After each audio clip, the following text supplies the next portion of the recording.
Hey you guys, Sarah Picaro here. In today's video, I wanted to highlight the impact of trauma. I wanted to specifically highlight 7 impacts of trauma that you may or may not have thought of as having impacted you in this way. And if you've seen any of my videos, we've talked about different types of trauma, specifically trauma as a result of childhood emotional neglect, emotional abuse, or having lived with narcissists. So let's get into the result and the impacts of that particular type of trauma. Today, we're just going to highlight 7 of the impacts of this type of trauma. Know that this is not an exhaustive list. There are many more as well. As a result of this specific type of trauma, you were more than likely forced to keep secrets. And that leads to feelings of shame, feelings of guilt, feelings of confusion, feelings of overwhelm, because all the while you think you're doing the right thing. You're keeping the secret because you're trying to protect that person that you're connected with, that person that you truly felt and believed that you loved, but you knew that they were doing things wrong. And you felt forced to keep those secrets because if you shared them, if you truly put it out there, that would cause tension, that would cause chaos, that would cause hurt and pain between you and that abuser. So as a result of trauma, you may have been forced to keep secrets and may be scared to truly reveal the truth because that person you believe will attack you, will come after you. In the experience with a relationship with a narcissist, you may have heard that term narcissistic rage, that would induce rage in that person. So you may feel forced to keep their secrets, but keeping those secrets only hurts and damages you internally, emotionally, mentally, spiritually, because there's a part of you that knows it's wrong, a part of you that feels shame and guilt for keeping those wrongdoings as a secret and not letting them out, not feeling safe to trust to let them out or to share them with anyone. So that's very, very common as a result of trauma to keep the secrets. But what's more profound and more impactful is the impact that it has on you, the feelings of guilt and shame that you stuff down, that you suppress as a result of being forced to or choosing to keep those secrets. Another result of trauma is that you may have had to grow up very, very quickly. You may be very mature for your age. You may have been robbed of your childhood because you were forced to grow up. You were forced to take on the responsibility where someone else in your life lacked stepping into that space, into that role, and taking on that responsibility. And you had to grow up for your age. You had to take care of yourself and perhaps younger siblings in order to survive. So you didn't get those really, really important years, those necessary years of being able to just feel free, feel safe, to grow, to explore, to learn, to play. You were forced to grow up very quickly, to take care of yourself, to assume the role as caregiver, caretaker. And oftentimes that role was reversed and flipped. And the child in this case, experiencing the trauma from having a narcissistic and emotionally unavailable and emotionally abusive adult in their lives, had to be the adult in that role, in that situation, in that experience. So they had to grow up very, very quickly and therefore become very mature for their age. So children who grow up in these types of environments oftentimes become adults who are very mature, who take things very seriously, who find it very, very difficult to have fun, to let loose, to enjoy anything. It's just work and grind and no time for play, no time for fun. Everything is just very structured and very just rigid. So this can lead to accomplishments and achievements and successes because you're mature for your age, but it leads to not experiencing that other part of life, enjoying things, really just kind of relaxing into things, just looking forward to things, having fun, having adventures. So yes, there's definitely a time for work and focus and structure, but people who had to grow up very quickly as a result of trauma often don't experience the other side of life, the joyful side of life, and feel off balance. They feel like their scales are tipped and stuck, and really, really struggle with that part of their lives. And everyone that I work with, everyone that I connect with who goes on this journey of transformational healing, they want to feel that sense of lightness. They want to feel that sense of balance. They want to feel joy and happiness and the ability to just be free and to laugh and really be present and in the moment. But when you were forced as a result of trauma to grow up and be very mature for your age at a very young age, you often have a very difficult time experiencing this as a result of that early trauma. Another result is that you may push people away. You don't feel safe to truly let all of you be seen or heard.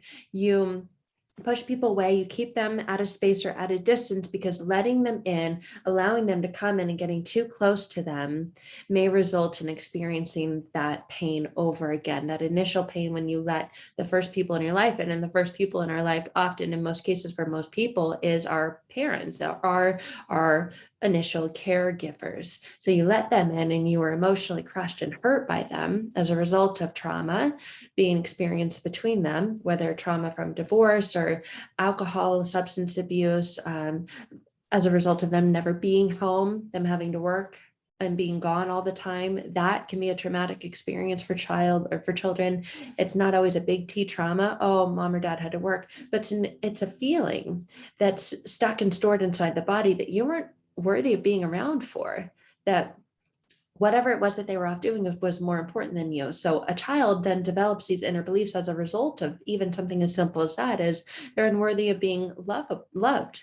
They're unworthy of spending quality time with, that other things are more important. So they feel unimportant, they feel insignificant, they feel small, they feel insecure, because perhaps when that adult returned home from working or from being gone, they were extremely exhausted, they were tired, and they weren't present and they weren't engaged. So as a result of that type of trauma, you learn to push people away and keep them away and keep them at a distance because you don't want to let them in or get too close because you don't want to be hurt again.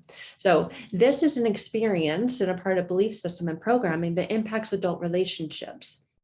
How can you have good quality, wholesome adult relationships if you're constantly keeping people at a distance, keeping one foot out and pushing people away? Most would say you can't. And I would say that most would say they're right. So another result of trauma is that you learn how to sense danger. You're constantly aware, you're scanning, right? And people experience hypervigilance, they're aware, they're scanning, they learn how to sense danger. They learn to read people, they learn to feel their energy, and they learn when words are not matching actions. And maybe you can't quite put your finger on it, but you get this sense that something is off. But as a result of trauma, you more than likely have been emotionally abused, gaslit, lied to. So you constantly question that inner sense, but you learn how to sense that danger, but then you question if you are right in feeling that danger. So you're constantly in your mind about, am I right? Or am I just going crazy? So you do feel like you're going crazy when you feel that sense of danger.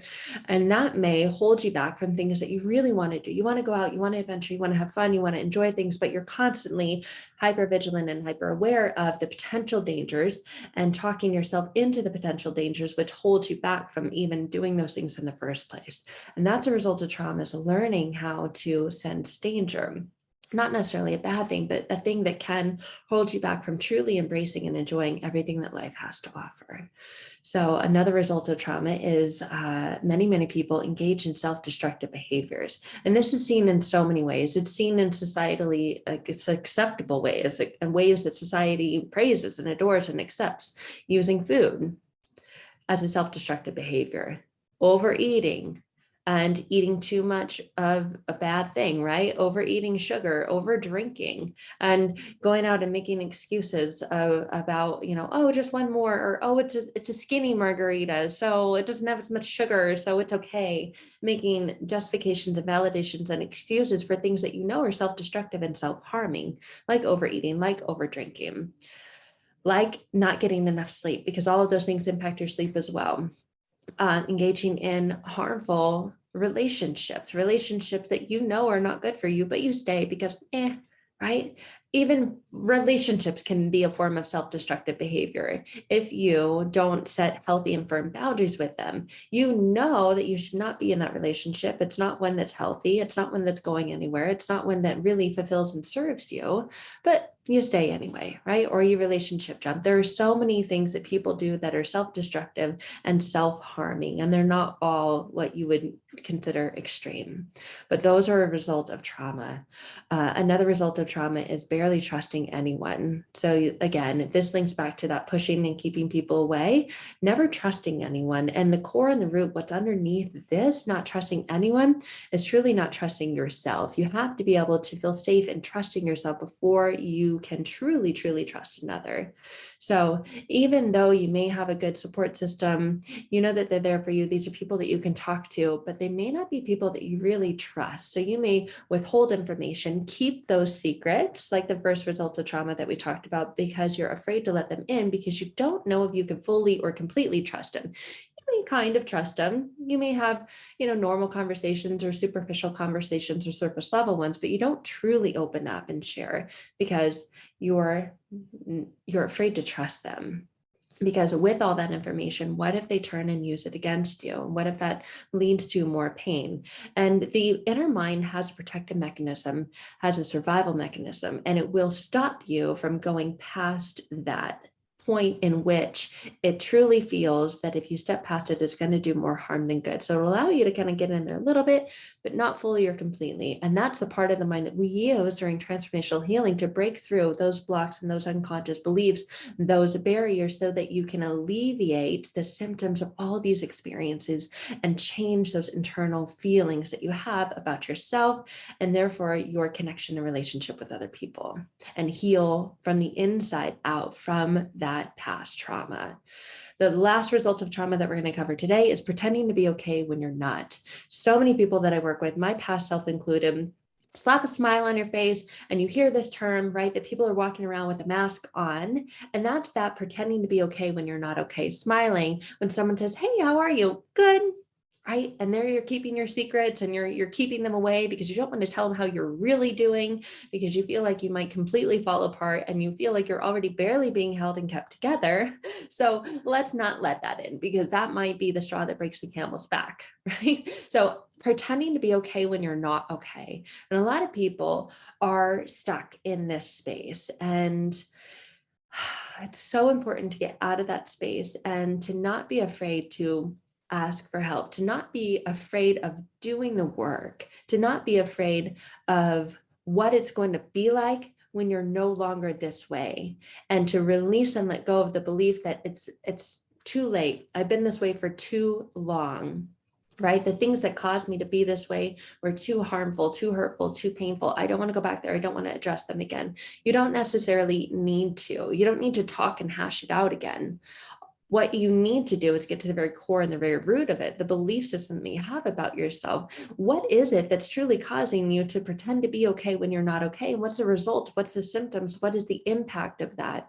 Who do you not get to be? What do you not get to experience when you're just a fake and a fraud and you're pretending that everything's okay when it truly isn't? You don't get to be someone who's loving, who's truly supportive. You don't get to be someone who's connected and truly, fully expressed. You don't get to be someone who feels whole, who feels happy, who truly embraces and enjoys all of the incredible things that life has to offer, because you feel like you're a fake and you're fraud. You're keeping secrets, you're pushing people away, you're engaging in self-destructive behaviors, you barely trust anyone, including yourself. So those are significant impacts of the result of trauma. And if you're ready to heal from those, I would love, love, love to talk to you about transformational healing, about using the power of your unconscious mind to restructure, reprogram, rewire your internal programming and belief system so that you can live a life that you love, a life free from the symptoms of the past trauma that you've experienced. So if you're ready for that, I would love to connect with you. I'd love to talk to you one-to-one. I'd love to see if we're a good fit to work together. And I'd love to invite you to just hop on into our program, Transforming Past Pain to Present Power, and get started on that today. All right, guys, that is it for now. If you've experienced a result of trauma and you resonate, connect with these, I understand where you're at, what you're going through, what you've been through, and would love to guide you to a much more powerful and positive place from that one. All right, guys, that is it for today. If you like this, remember to like, subscribe, comment, share, all of those things. And you can always reach out and send me a message if you have any questions at all. Take care.